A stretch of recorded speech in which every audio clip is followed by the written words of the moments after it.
अक्सर हमारा दिमाग विचारों से भरा रहता है। हम लोगों के बारे में, अपने काम के बारे में, परिवार के बारे में, और वो सब सोचते रहते हैं जो हमारे दिमाग में भरा रहता है। वह कभी भी साफ नहीं होता है और इसीलिए हमें वह सब बार बार याद आता है और हम दुखी और चिंतित रहते हैं। लेकिन इस कहानी से आप अपने मन को अच्छी तरह से साफ कर पाएंगे। आइए जानते हैं इस कहानी के माध्यम से। उससे पहले अगर आप भी भगवान बुद्ध को दिल से मानते हैं और उनके सच्चे भक्त हैं तो कहानी को पूरा सुने और कमेंट बॉक्स में नमो बुद्धाय अवश्य लिखें। एक बार एक गुरु और शिष्य एक सुनसान जंगल से गुजर रहे थे। तभी शिष्य अपने गुरु से एक सवाल करता है, गुरुजी, ऐसा क्या होता है कुछ लोगों के पास कुछ भी नहीं होता लेकिन फिर भी वो सुखी रहते हैं, आनंद में रहते हैं, और कुछ लोगों के पास सब कुछ होते हुए भी उदासी उनके चेहरे से साफ दिखाई देती है। गुरु ने एक मुरझाए हुए फूल की तरफ इशारा करते हुए अपने शिष्य से कहा कि ये सोचने की और समझने की बात होती है। अगर ये फूल ये सोचेगा कि मैं कल मुरझा गया था, या फिर ये सोचेगा कि मैं भविष्य में फिर से मुरझा जाऊंगा, तो ये कभी भी खुलकर पूरे तरीके से खिल नहीं पाएगा। अपने सुंदर स्वरूप में यह कभी भी आ नहीं पाएगा और अपनी खुशबू से इस प्रकृति में बिखेर नहीं पाएगा।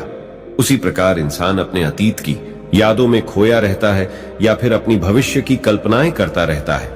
भविष्य के दुखों के बारे में सोचता रहता है या भूतकाल में जो उसके साथ बुरा घटित हुआ है उसके बारे में सोच सोचकर वो अपने भविष्य के लिए चिंतित होता रहता है। तो ऐसा मनुष्य जीवन में कभी भी सुख अनुभव नहीं कर सकता। ये समझने की बात होती है कि जीवन हमेशा वर्तमान में होता है। अतीत और भविष्य की कल्पनाएं हमेशा मनुष्य को मृत्यु की तरफ लेकर जाती हैं। इसलिए यह जरूरी हो जाता है कि जिस प्रकार हम अपने शरीर की देखभाल करते हैं उसे बीमारियों से दूर रखने के लिए उसकी अंदर से गंदगी भी साफ करते रहते हैं, उसी प्रकार समय समय पर हमें अपने मन और मस्तिष्क की भी गंदगी साफ करते रहना चाहिए, उसकी धुलाई करते रहना चाहिए। इससे आपकी बुद्धि की क्षमता तो तेज होगी ही होगी, साथ ही साथ आप हमेशा आनंद में रहने का रहस्य जान पाओगे। शिष्य ने सवाल किया कि गुरुदेव, इससे पहले कि हम मन और मस्तिष्क पर चर्चा शुरू करें, इससे पहले मैं ये जानना चाहता हूं कि जिन लोगों के पास सब कुछ होता है वो दुखी क्यों रहते हैं, और जिन लोगों के पास कुछ भी नहीं होता अक्सर वो आनंद में क्यों होते हैं? ये रहस्य क्या है? इसके पीछे क्या कारण हो सकता है?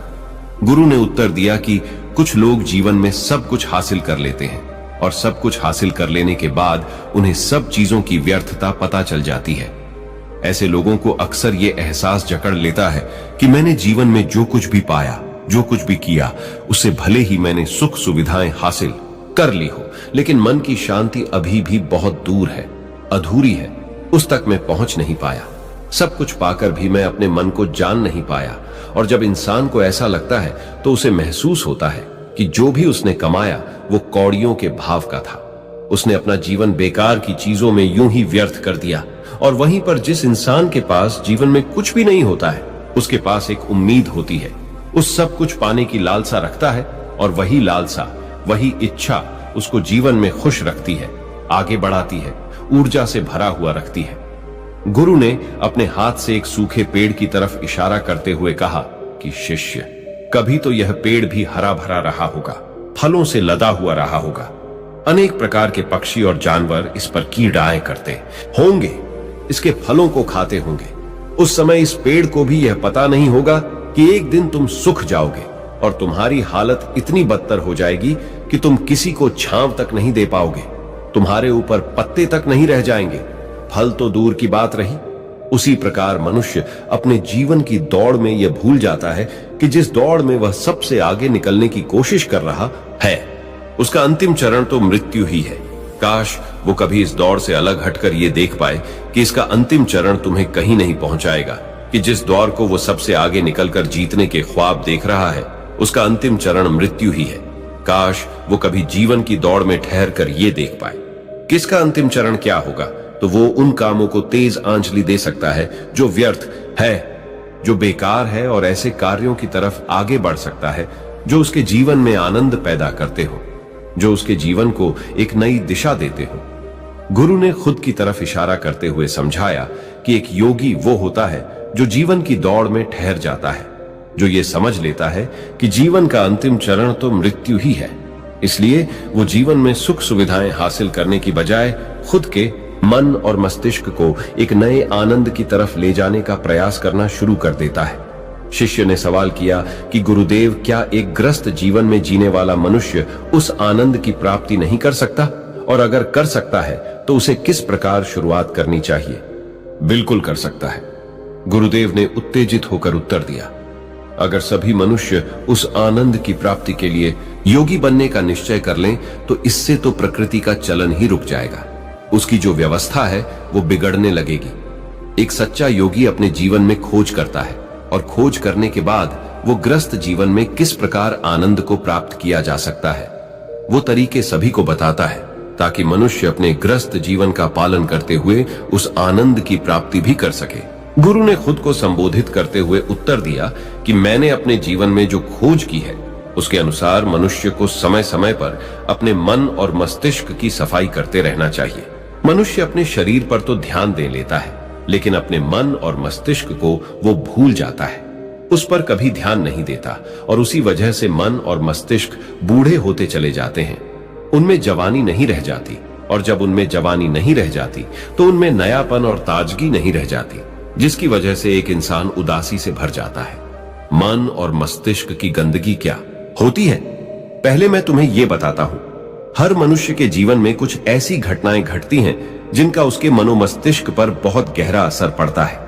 वो जीवन पर्यंत उन घटनाओं को भुला नहीं पाता है, और वही घटनाएं उसके मन में पूरी तरह से पक्की बैठ जाती हैं, जो उसके मन में गांठ पैदा कर देती है, और भविष्य में जब भी वो कोई काम करेगा तो ये घटनाएं उसको प्रभावित करेंगी, उसके विचारों को, उसके निर्णय को पूरी तरह से बदल कर रख देंगी।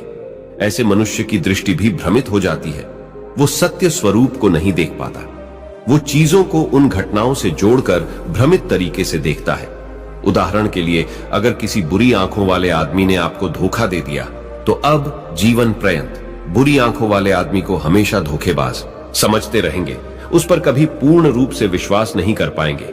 लेकिन समझने की बात यह होती है कि जिस इंसान ने आपको धोखा दिया, वो धोखा आपको बुरी आंखों से नहीं मिला, वो उस इंसान के स्वभाव से मिला। लेकिन उस इंसान के स्वभाव से हमारे दिमाग में उसका एक चित्र छप गया, उसकी एक छवि बन गई, और वो छवि दूसरे आदमी से जब हम संपर्क करते हैं तो बीच में एक दीवार की तरह खड़ी हो जाती है, और इसी वजह से दो लोगों के बीच प्रगाढ़ संबंध स्थापित नहीं हो पाते।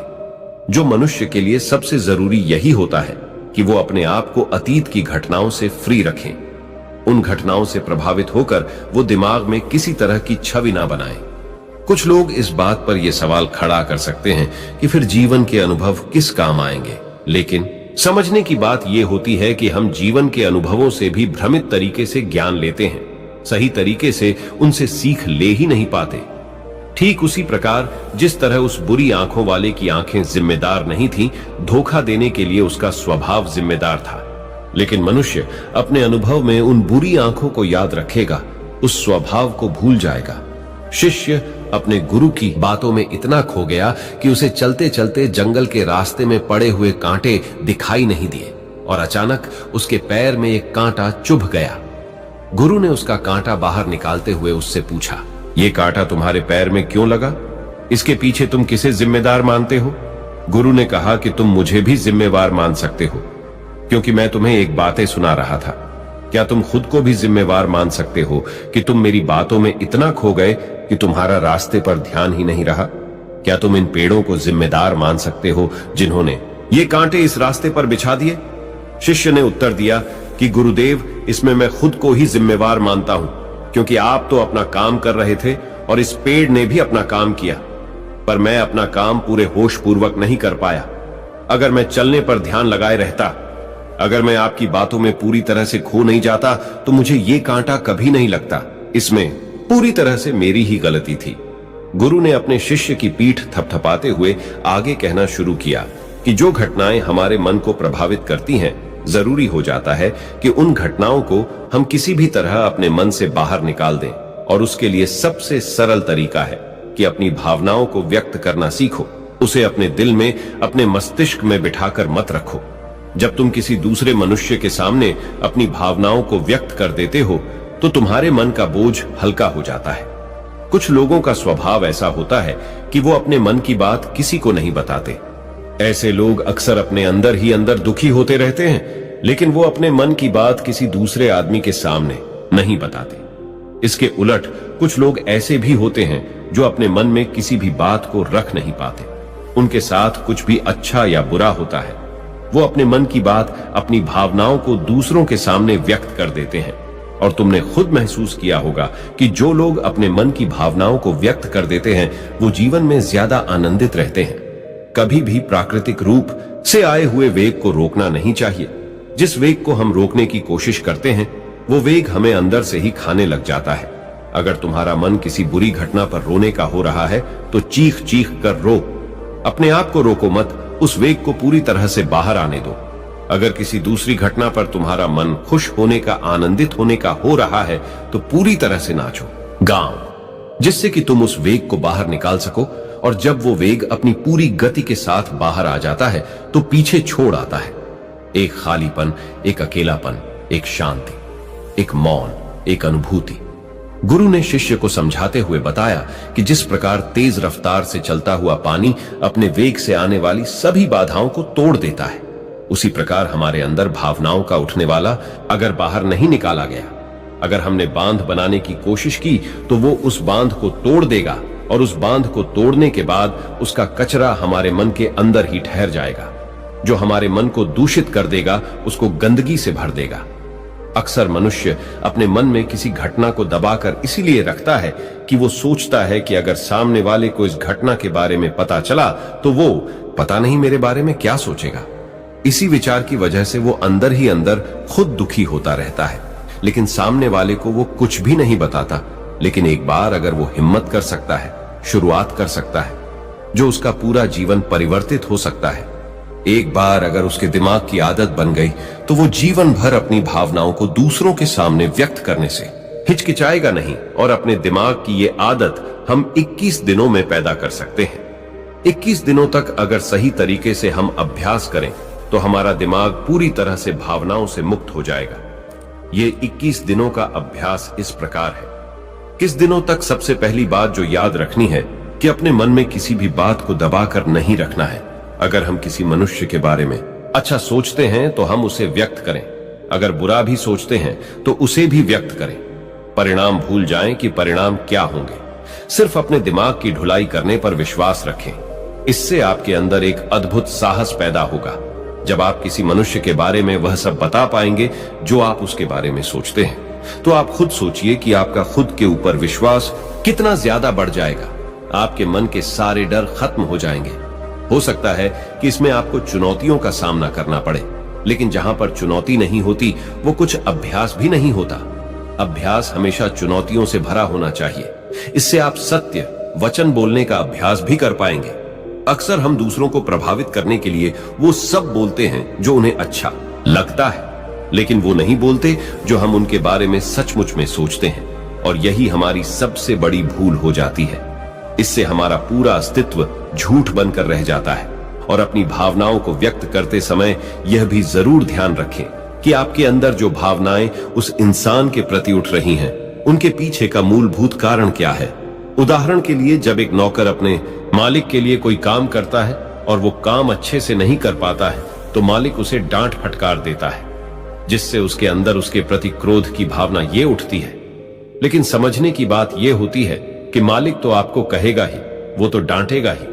अगर आप काम अच्छे से नहीं करेंगे तो अगर आप काम अच्छे से कर रहे हैं और फिर भी आपका मालिक आपके साथ अच्छा व्यवहार नहीं कर रहा है, तो आप खुलकर अपने मालिक को अपनी भावनाएं व्यक्त कर सकते हैं, बिना ये सोचे कि इसका परिणाम क्या होगा। अगर आप इस भावना को उठाएंगे तो आप अपनी नजरों में खुद ही नीचे गिरने लग जाएंगे। आपका आत्मविश्वास बिल्कुल खत्म हो जाएगा। दूसरा अभ्यास जो तुम्हें 21 दिनों तक करना है वो ये है कि जो भी घटनाएं तुम्हारे साथ घटित होती हैं, कम से कम जीवन में एक इंसान ऐसा होना चाहिए जिसके सामने तुम अपने दिल की बात रख सको। चाहे अच्छी बात हो चाहे बुरी बात हो, वो सब बातें तुम बिना कुछ सोचे विचारे, बिना इस डर से कि वो इंसान तुम्हारे बारे में क्या सोचेगा, तुम उस इंसान को अपनी सारी बातें बता सको और वो इंसान तुम्हारी सारी बातें सुनने के बाद तुम्हारे लिए कोई छवि पैदा ना करे। ऐसे इंसान अपने जीवन में खोजो और उनके सामने अपनी सारी भावनाएं व्यक्त करने की कोशिश करो। दिन में जो कुछ भी घटित होता है, अच्छा लगता है, बुरा लगता है, किसी के प्रति आकर्षण होता है, उसको एक दोस्त की तरह बताने का प्रयास करो। इससे तुम्हें यह पता चल पाएगा कि तुम्हारा मन घटनाओं के प्रति किस प्रकार की भावनाएं पैदा करता है। तुम अपने मन को समझने में सक्षम हो पाओगे। जब तुम किसी दूसरे आदमी को ये सारी बातें बताते हो तो तुम खुद भी अपनी प्रतिक्रिया रोके उस घटना के प्रति तुम्हारा क्या रवैया रहा है, उसके प्रति खुद का आकलन भी कर पाते हो। और तीसरा अभ्यास जो तुम्हारे मन को खाली रखेगा वह है योग निद्रा का अभ्यास। ये चर्चा खत्म होते होते गुरु और शिष्य उस जंगल को पार करके अपने आश्रम में पहुंच चुके थे। दोस्तों, सच्ची श्रद्धा से कमेंट में नमो बुद्धाय जरूर लिखिएगा। इस वीडियो को लाइक करें तथा अपने दोस्तों के साथ शेयर करें और हमें सब्सक्राइब करना ना भूलें। और हाँ, इस वीडियो से कोई भी सवाल है तो आप कमेंट में पूछ सकते हैं। अगर कोई नहीं है तो आप कमेंट में नमो बुद्धाय लिखना ना भूलें, क्योंकि आपकी कमेंट से हमें वीडियो बनाने का मोटिवेशन मिलता है। धन्यवाद।